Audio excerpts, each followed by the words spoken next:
Hey everyone, good morning.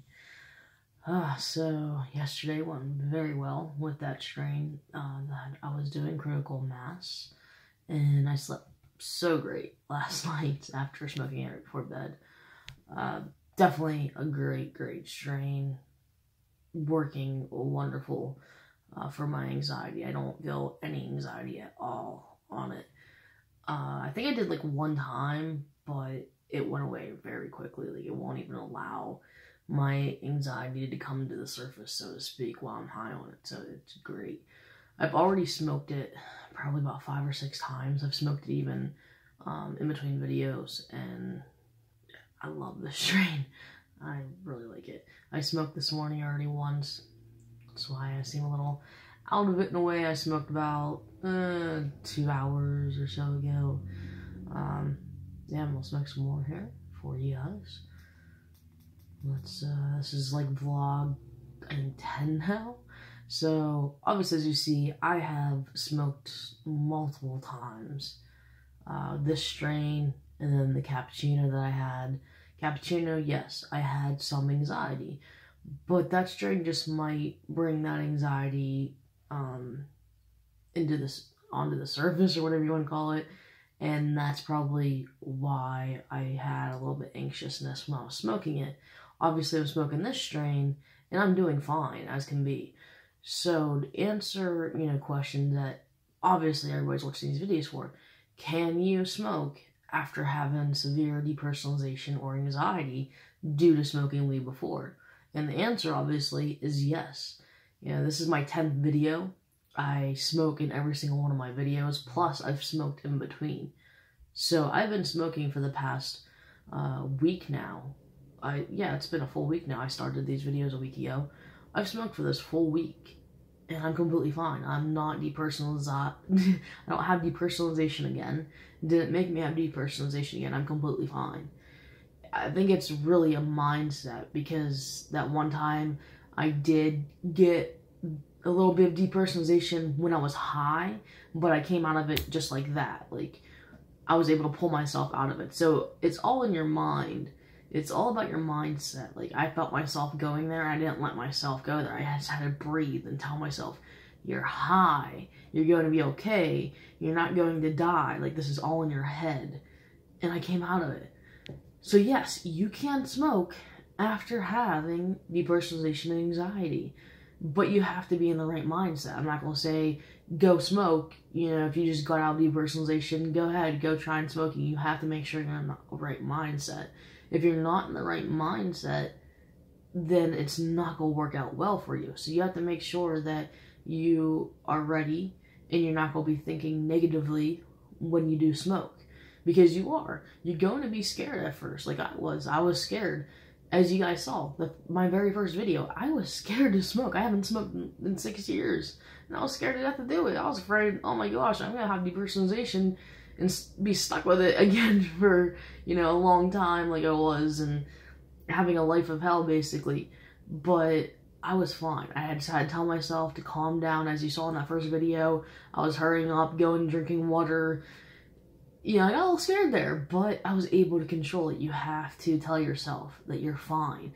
And you're going to feel weird because you're high. You're going to feel something there, and that's probably going to scare you, because once you have anxiety and depersonalization, you don't like feeling anything out of the normal that's going on in your body. But you're going to, because you're doing this to get high, so you're going to feel that abnormally, some type of feelings. You're going to feel them. You're going to feel your heart, race a little bit, or feel your pulse more just by sitting on the couch. You're going to feel that because you're high, and you have to expect to feel those feelings. So I'm going to stop rambling here and take a hit.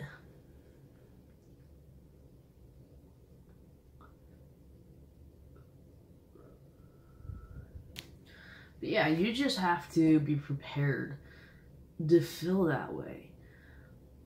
Like, for years, I didn't want to smoke at all after I had that freak out. And I very much remember it. I was scared as all hell when that happened to me. And after that, I didn't want to even be around people that were smoking. Like, if people were smoking in the same room with me, I'd be covering up my face, trying not to breathe in the air around me. Like, I was super paranoid after that, because I didn't want to have those feelings no way whatsoever, ever again. And I had to let these years go past to really try and smoke again. Like I said, it was 6 years until now, until I started smoking again. And I needed it because I had anxiety every day. I was dealing with anxiety attacks all the time. And then marijuana became legal here for medical use. And I was thinking, should I try it? I remember how relaxed I felt when I first started smoking, but then I had that bad attack. Should I try and go get my license? Like, I don't know if it's gonna work. And I'm glad I did, because this whole week, I haven't had any anxiety attacks. Like, I was having anxiety attacks every day, pretty much, before smoking weed here. And it was bothering me. Like, I was unhappy. I was starting to get into depression because of how much anxiety I was dealing with. I go to counseling, actually, every 2 weeks. So that's another thing. If you want to start trying to smoke weed again, maybe try, like, going to counseling at first and talk about it, because for us to have, like, the depersonalization or anxiety when we got high, there's always, like, it was already there. It's just that the weed brought it out. It brought it to the surface when we got high too much that one time. So there really is something there. Or you might have just had anxiety because you got too high. You know, you might not have an emotional problem. But if you have stuff that has happened in your past, and you had, like, something in your childhood, and you know that's probably why you have anxiety on top of from when you smoked pot, really go and talk with somebody about it. That'll help. You know, it'll help you get that out so you're not focusing on that very much. Like I talk about, I've been going to counseling for like 7 months, I think. Yeah, like 6-7 months now. And I think that also plays into it as well. So I'm talking about what starts my anxiety, why I started getting anxiety in my life. Not just because I smoked weed. It was always there. You know, I had something happen in my childhood, and there was always something there, like, in the back of my mind. So it was going to come out one way or another. It was going to come out whether I got high that time or not. I would have eventually had that panic attack that would have made me have depersonalization anyway, because it was the panic attack while I was high that scared the shit out of me to have depersonalization. It was like, depersonalization is your body self-protecting you from the anxiety. It's protecting you, your mind. You know, that's like, when your body senses that you can't take that anxiety or that panic attack, it's like this barrier. It puts it up, and it blocks you from, it sort of pulls you out of reality in a way. That's what depersonalization is. So if you're stuck in depersonalization right now, you got to realize your mind's doing that because your mind can sense that you're still feeling scared. You're feeling scared, you're feeling anxious still. So that's why you're still in it. So you got to realize, to get yourself out of it, just breathe. Tell yourself you're fine. This is reality. You are okay. It's all in your mind. Your mind is a very powerful thing. Like, it can do so many things to your body.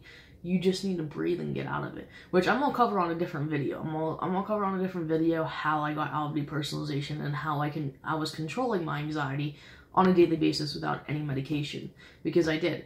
I've had anxiety now for 6 years.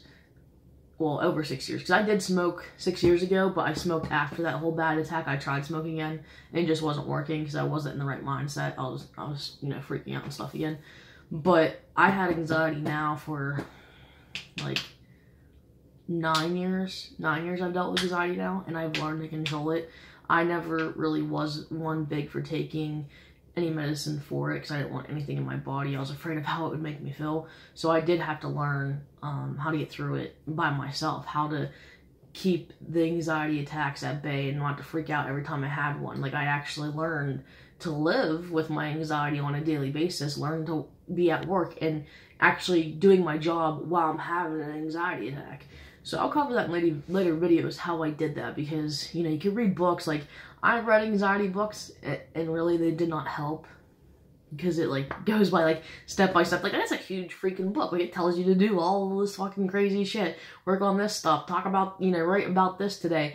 No, that's not really what I did. I didn't even follow it. Like, I read a couple of those books. I'm like, you know what, this ain't helping. So I had to find ways myself to get out of it. It's stuff that helped for me, which, again, I'll cover in another video. But, yeah, obviously we came to the conclusion that you can smoke weed after having depersonalization and anxiety and you can be completely fine. Obviously, I'm completely fine. I've smoked, I can't even count, because I smoked the other one, the cappuccino, I've at least smoked like 9-10 times. And I've smoked this stuff just in the past day and a half here. I smoked this because I love this strain so much already 6 times. So like, yeah, right there. Like, what, almost 20 times? Almost 20 times. If weed was going to be a cause to bring me into depersonalization or anxiety again, it would have done it already. Almost 20 times of smoking it, I would have, if it really was going to cause you to do it, or that was the reason why you go into depersonalization or anxiety, it would have happened already. So it already came to the conclusion, at least for myself, that weed is not the reason why I had it in the first place. Because if weed was like a trigger or whatever, I'd be in depersonalization right now. It just brought to surface what was already there. I never experienced a panic attack before at that point, so it just scared the shit out of me, basically, to make me into depersonalization. Just, that panic attack scared me so much, my body made me go into that depersonalization to protect my mind. So, you can smoke weed after anxiety depersonalization. Don't go on to Google and read those forums, and you see all the time people saying, no, you can never smoke again, like, don't do it, you're stupid if you do it, you'll go have depersonalization, it's gonna make it worse, blah, blah, blah. I'm fine. You know, I listened to those posts for years, and I shouldn't have, because nobody really answered it. You never really, you know, you see somebody talking about, oh, I think I'm gonna try smoking again, but you never saw, like, what happened afterwards. Like, they never came back on and said, oh, I was completely fine. Or if somebody did, they even admitted that they psyched themselves out. Like, they were doing fine at first. Their first high, they were fine. Their second high, they were worrying beforehand, like, am I going to be okay again?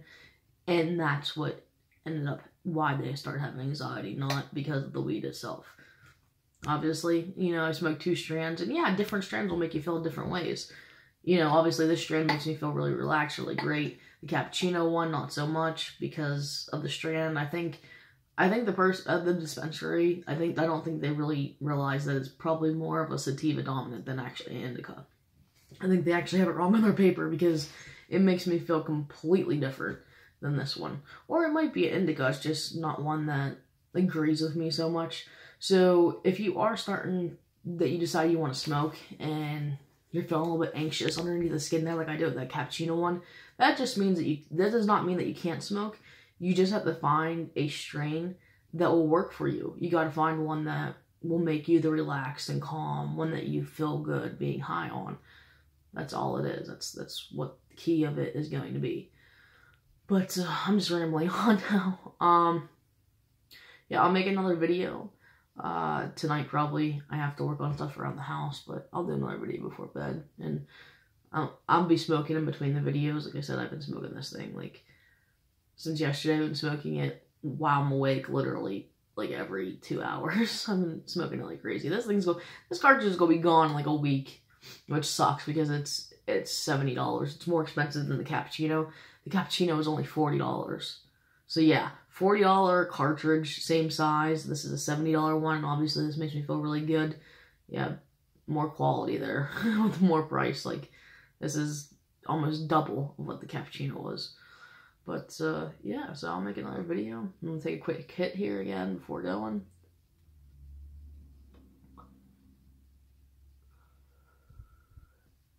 Alright, and I will make a video and see you guys tonight.